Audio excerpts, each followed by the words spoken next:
Well, it's of course good to be 1-0. Of course, that was a part of the plan. So much goes into playing the opening game. There's so much unknown. You know, playing a new staff. Had an idea what they would do, but had to get to the first game. Thought our staff did a good job of adjusting early on. Offensive side of the football, you know, we met all of our offensive goals, points, different things like that. Defensively, we met most of them, and special teams. So it was that type of game. Had some outstanding play from certain guys. Players of the game, Donnie Navarro, walk-on wide receiver, was our special teams player of the game. Had a good punt return and was a part of downing the ball inside of the 5. Offensive side of the football, of course, Brandon Peters was everything we thought he would be. We wanted him to be, throwing the football, running the football, just running our offense in general. It's a good start. Defensive side of the football, Jake Hansen, you know, I thought played outstanding ball. Had a sack, caused a fumble, recovered a fumble, had an interception, did a lot of good things. So those are guys that kind of stood out with all 3 different phases, but so much other good play happened, starting with the offensive line. They played, of course, they played well, and that's been a constant, seemed like, for a period of time. Injury-wise, you know, you get into the first game, and it's always about trying to stay as healthy as possible. Mike Epstein went down with a season-ending injury, which is unfortunate. Mike, you know, has been through so much, such a good football player. But as was the case with Marquez Beeson, these are guys that will come back as strong as ever, but they won't be a part of the actual Saturdays this year. Take your question. Knee injury? Knee injury, yes.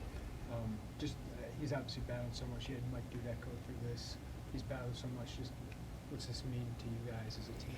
Well, what Mike should see is that he has battled it, but it's a little bit different situation. Mike has a lot of eligibility left, and he'll come back as strong as ever. That's what we've seen. Sometimes there are blessing in disguises that we don't really realize. You know, coming back from a serious injury with his foot, maybe it's going to give it a little bit more time to heal up, and again, we'll get the best version of Mike we can.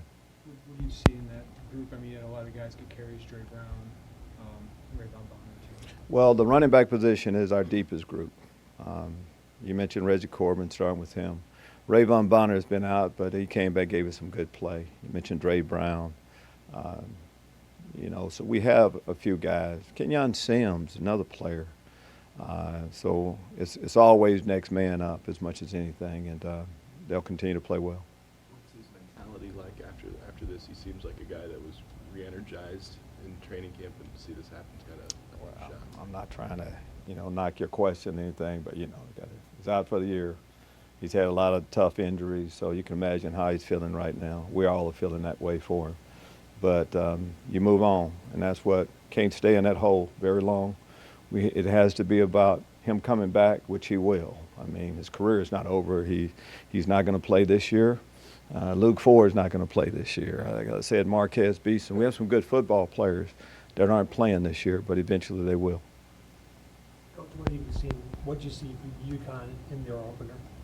I saw Randy Edsel is an outstanding football coach. So any football team that he's coaching there's a certain type of play that you expect. Disciplined football, hard-nosed football. They had a tough one, opening up the season, but that's what it is. For us, doesn't matter who our opponent is. We're going on the road. We haven't had a lot of success on the road.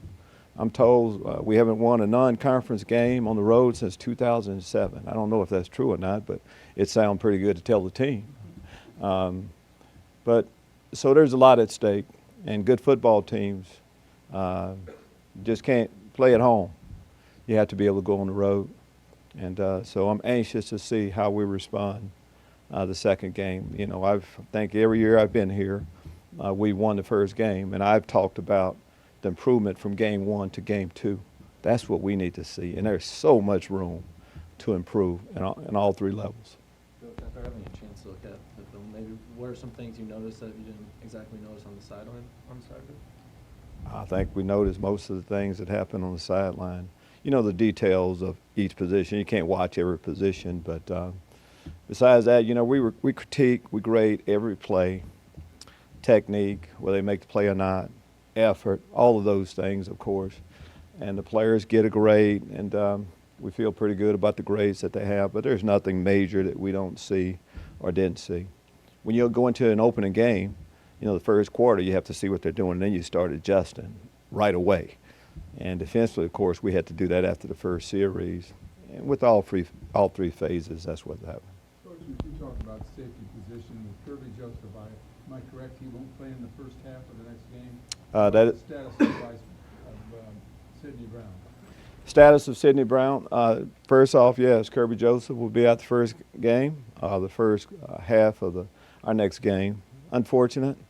You know, there are some targeting penalties that are just vicious, and then there's some where, you know, I understand, can lay it with his head a little bit, but it's not like this was a vicious hit or anything like that. He was playing good, hard football. But rules are rules. But Sidney Brown. Sidney's getting better. We'll see how the week goes along. He's close. But now it's about, you know, other players stepping up. Stanley Green stepping up.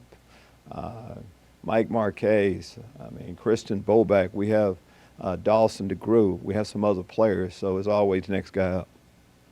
When we kind of switched the defense this year with strong side linebacker and not putting the nickel in, just how has that impacted, or why was that decided? Is that we didn't put the nickel in? Well, you have, we're kind of playing all the time, you have 3 linebackers. Yeah, you know, I don't know to talk too much in detail about what we're doing a little bit, but we try to get the best 11 players on the football field. Sometimes when you have flexibility at some position, it allows you to, you know, keep the best 11. You know, you start off with your best 11. In an ideal world, you want to keep them on the field as much as possible. Tony Adams allows us to do that, being a player that can play in the slot from time to time. A guy like Milo Eifler allows us to do that since he can guard. We feel very comfortable with him matching up on a tight end, man-to-man, as we do Jake Hansen. So we have some players with position flexibility that allow us to do a few things. What did you think of the way Milo played on Saturday? Obviously, you hadn't hit, but maybe some of the other things. I thought it was a good first game. We're going to say that about a lot of our players that played with us, you know, their first action out there. But I think most of them performed the way they've been performing in training camp and practice what we've seen from them each day. Milo Eifler, we've been talking. It's amazing how that goes, right? We've been talking about him for a while with good reason. I think he's got a chance to be an outstanding football player. Got a chance to see some of it. But those were hits you got a chance to see. He can rush the pass, so he can play in coverage. So anxious to see the improvements that he makes. How these spread offenses will be affected linebacker play and the difficulty of it? I think it's affected it quite a bit with starting off with personnel. As we talk about position flexibility, it's a space game. You know, we have the greatest Mike linebacker in the history of football play here in Dick Buckus. You know, Dick, it's not many like him that can, as good inside players you can get that are comfortable in space. But us, though, there's a profile. Our profile for our linebackers are big, strong safeties. You know, guys that are going to get a little bit bigger, that in open field they can make tackles and play coverage and all those things. The players, the Jake Hansons, our guys that we have, of course, Milo Eifler. I'm going to say the same thing about Delano Ware, big, strong safety. Kalen Tolson. A lot of our players fit that profile. How will Wally do? Again, it's kind of common response on how the new players played. They all played well. I thought he rushed the passer well. Thought he played the run well, and that's what we've seen from him. It's been a while. You know, he talked about how excited he was going into the first game. Again, the bar was set for him, but again, playing the run, playing the pass, it was a good start. Yeah, I mentioned that defensive line performance was for Bobby this past week. What did you kind of see from that group, but maybe throughout the week, kind of just trying to honor him as best they can with their play?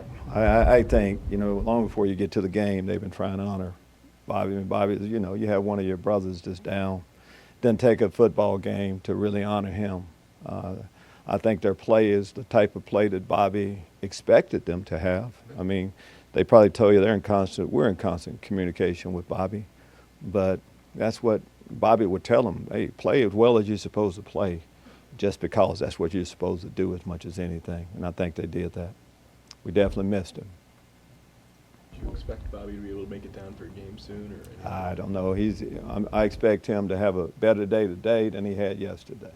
And that's how we're judging everything. Again, Bobby is with us. It's not like he's out of sight now. He's here. He's with us daily. And again, it's like our players. We expect them to get better every day. Expect the same thing for Bobby. Get a little bit better each day. Well, 9 different receivers, 9 different guys had a catch on Saturday. What are your impressions of the receiver group? First, I say that's a smart quarterback. You start off with that to get the ball to. And as we talk about just playing as many players as we played, they deserve it. As a receiver, everybody, tell me a receiver doesn't want to catch the football. And I thought Coach Smith did a great job of distributing the ball around to all of them. So the more guys that, you just don't want to, defenses would like to go into a game and say, okay, when they throw the ball in this situation, they're going here. You can't really say that about us the way we moved it around. So we want balance, run pass balance. We want balance as far as who we're throwing the football with, too, also. How much does that help Ricky, who obviously was a focal point for you guys last year? And Ricky will be a focal point this year. I thought Ricky played well, too. But we need everybody. It's a long year. Thought Josh Bebe came out strong, did some good things too. Trayvon Sidney, we could talk about the receivers. And then the tight ends. I've been talking about, Daniel Barker. He's been playing well. Justice Williams deserves a chance to get into the end zone. Downfield blocking that you saw from Bebe too. It's not just catching football for these wide receivers. How important is their blocking as well? Well, it's critical. It's a must if you play. Simple as that. If one of our corners a corner has to tackle, period. Doesn't tackle, he doesn't play. Wide receiver has to block. So those are just requirements of the position, and they did it well. How important is it to build depth this early in the season, especially obviously up, you were able to rotate a lot of guys in, but how important is it to build depth knowing that, injuries do happen later on? Well, based on that history that we have, we know that injuries are going to happen. So when you get a chance to play some younger players, and that was definitely the case. We played some freshmen, got them some time. Some others, we kind of held off on a little bit, but it's a long year and more guys you can play. There's some positions where we rotate quite often, and there's others where we keep those guys in so they'll be able to get some of those players in, especially, like secondary. The linebackers, of course, was good. Justice Williams was in his third different position while at Illinois, and how do you think he fared at tight end on Saturday? I think he did well, but that's how he's been with everything we've asked him to do. It's pretty tough to play at 3 positions and, extreme, linebacker to wide out, of course, to tight end. But he gives you something different at the tight end position, Of course, he can move, his wide receiver skill. So it gives us a lot of flexibility there. Corbin to be good to go for next week. How's he feeling after that hip? He's feeling good, sore after hit, but we're hoping so. And again, I told you if there's somebody that'll be out long term that we're thinking about, we'll let you know it. Besides that, everybody's getting better. What was that? Defense, obviously, the results were right there to show you things are better in terms of holding the 3 points, fewer yards. But is there something behind that you can say, this is why we're better now as a defense? I can't say that. It's so early in the game. We played well the first game. So much room to improve.